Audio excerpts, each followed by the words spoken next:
کلام اور فضول گوئی۔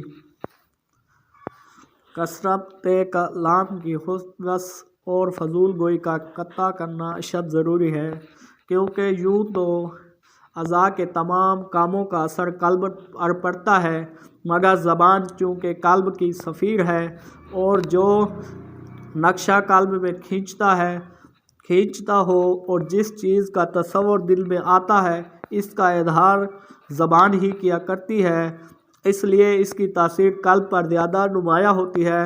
یاد رکھو کہ جب زبان جھوٹی ہو جاتی ہے تو دل بھی صورت کاذبہ جھوٹی صورت کی تصویریں کھینچتی ہے،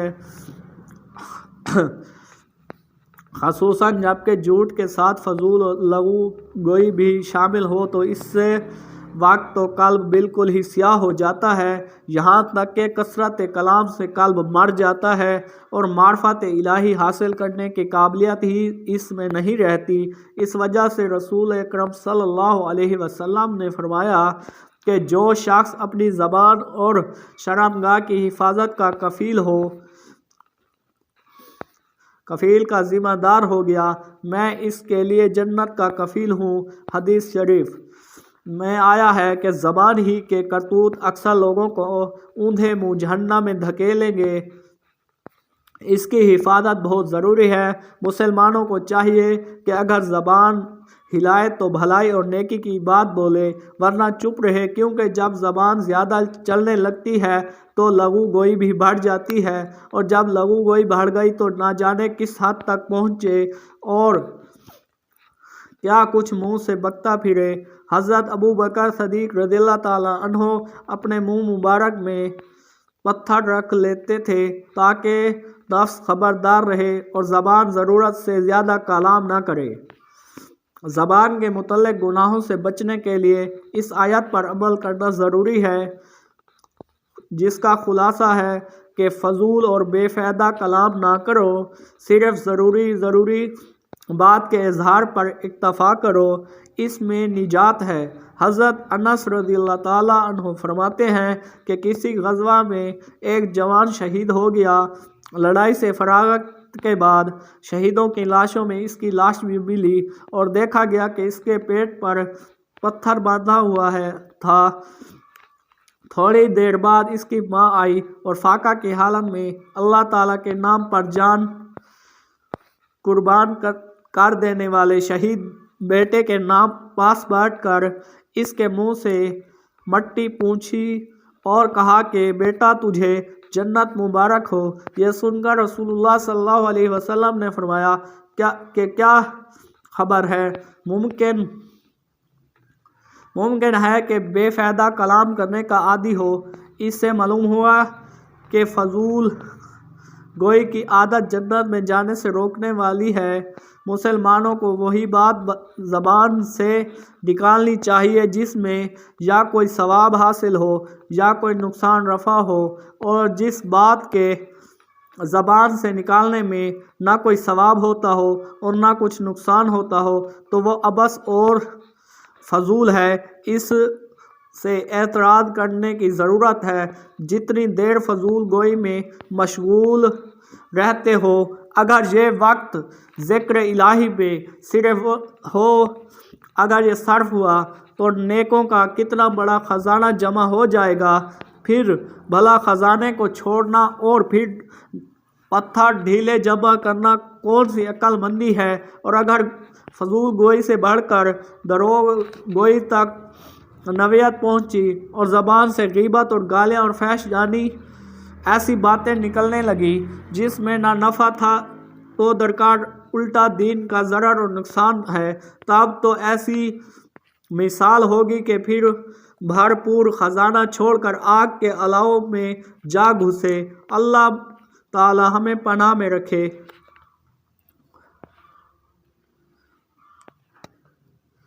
ناول اور تاریخ وغیرہ کا مطالعہ، اس حالات سے تمام قصے کہانیاں، سفر نامے، مختلف ملکوں کی تاریخیں اور باشندگان دنیا کے لباس و خوراک اور طرز معیشت و تمدن کے تذکرے اور تجارتوں حرفتوں صنعتوں کے حالات سب اسی فضول اور عبث کلام پہ داخل ہیں جس میں مشغول ہونا مقصود اور آیات مذکورہ کی منشا کے بالکل خلاف ہے۔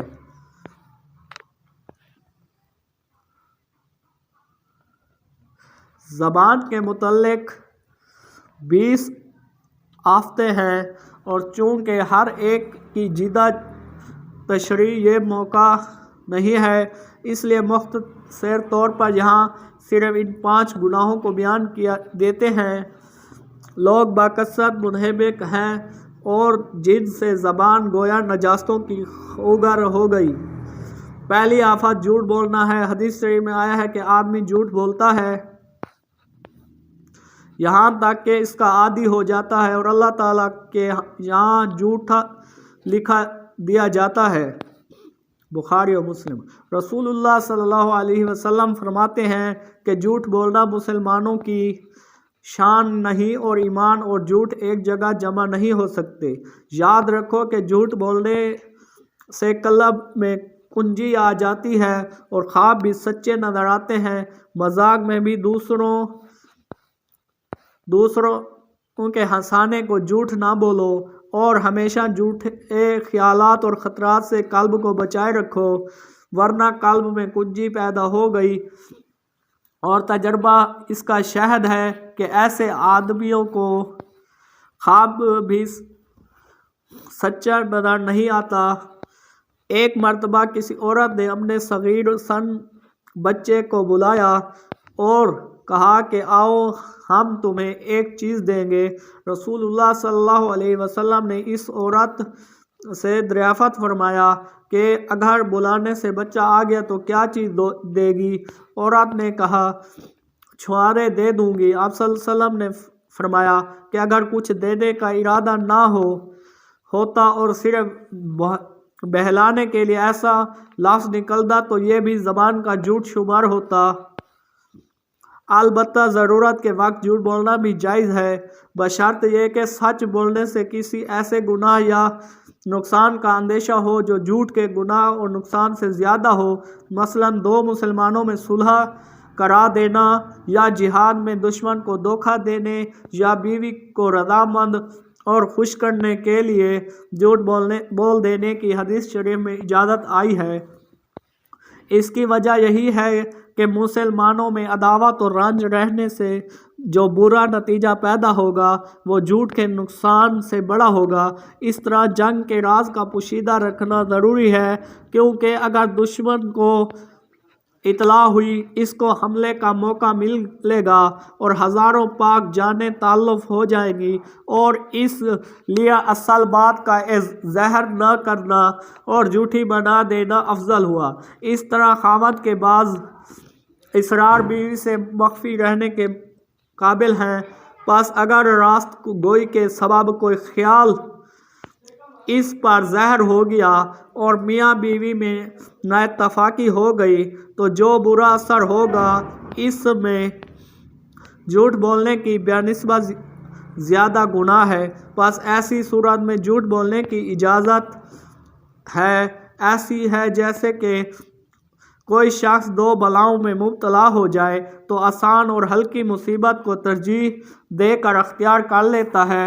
اس کی مثال ایسی سمجھو کہ جیسے کسی شخص کے بھوکا مر جانے کا اندیشہ ہو تو اس کے لیے مردار بھی حلال ہے۔ اس طرح اپنایا یا اپنے مسلمان بھائی کا مال ظالم کے ہاتھ سے بچانے کو، یہ کسی کی خفیہ رکھی ہوئی امانت کو محفوظ رکھنے کے لیے دوسروں کے سامنے انکار کر دینا اور جھوٹ بول دینا جائز ہے، اور اپنی معصیت کے یہ کہہ دینا کہ میری دوسری بیوی تمہاری صورت مجھے تم سے زیادہ پیاری نہیں ہے، یہ سب باتیں اس بنا پر جائز ہیں کہ اس جھوٹ سے ایک ضرر دفع کیا گیا ہے۔ البتہ روپیہ پیسہ کمانے یا عزت و جاہ حاصل کرنے کی غرض سے جھوٹ بولنا ہرگز حلال نہیں ہے۔ کیونکہ اگر مال و جا نہ بڑھے تو کوئی نقصان نہیں ہوتا۔ زیادہ سے زیادہ یہ ہے کہ سچ سے نفع حاصل نہیں ہوتا، اور نفع کا حاصل نہ ہونا نقصان نہیں کہلاتا۔ اس باریکی کے لوگ نہیں سمجھتے اور اکثر اس غرض کے لیے جھوٹ بولا کرتے ہیں، حالانکہ یہ حرام قطعی ہے، اور در حقیقت ان کے دین کی تباہی کا یہی سامان ہے، کیونکہ ضرورت اور بے ضرورت میں تمیز نہیں کرتے۔ افسوس کی بات یہ ہے کہ جاہلوں نے خیالی اور فرضی ضرورتوں کو بھی ضرورت سمجھ لیا ہے، حالانکہ شرعی اور واقعی ضرورت جس کا نام ہے وہ اوپر بیان ہو چکی ہے۔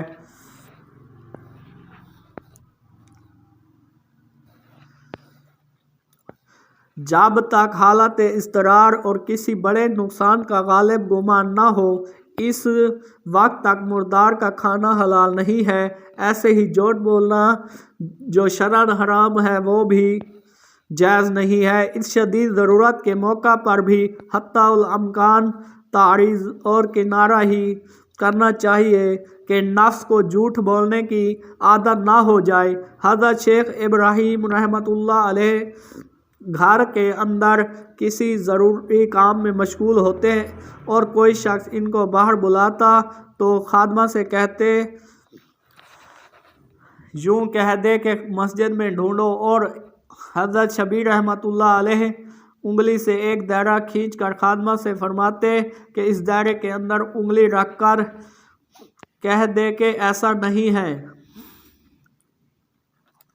اس تعریض سے اپنے مقصد بھی حاصل ہو جاتا تھا اور حقیقت میں جھوٹ بھی نہیں ہوتا تھا، البتہ صورت جھوٹ کی سی تھی، اور یہی تعریض و تحریک کہلانا ہے۔ اس قسم کی تعریضی معمولی غرض کے لیے جب جائز ہے جب کہ کسی کا حق ضائع نہ ہو۔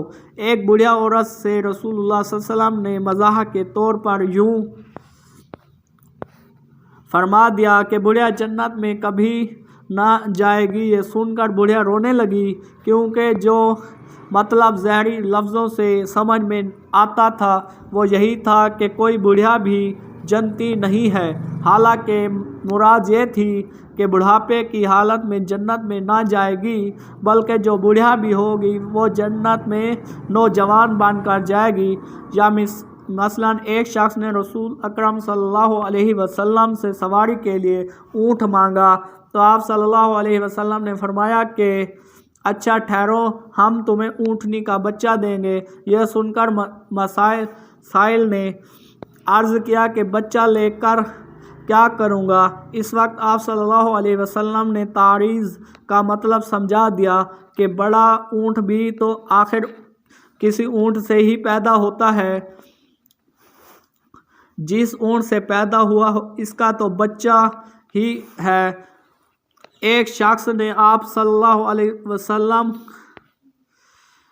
نے فرمایا کہ تمہاری آنکھ میں سفیدی اور ظاہر ہے کہ سب کی آنکھ میں سفیدی ہوتی ہے، مگر چونکہ بظاہر یہ مطلب سمجھ میں آتا ہے کہ پتلی میں عیب اور سفیدی کا مرض ہوتا ہے، اس لیے سننے والے کو فکر لاحق ہو کر اچھا خاصا مزاح ہو گیا۔ اس قسم کی تعریض بیوی بچوں سے خوش طبعی کے طور پر جائز ہے۔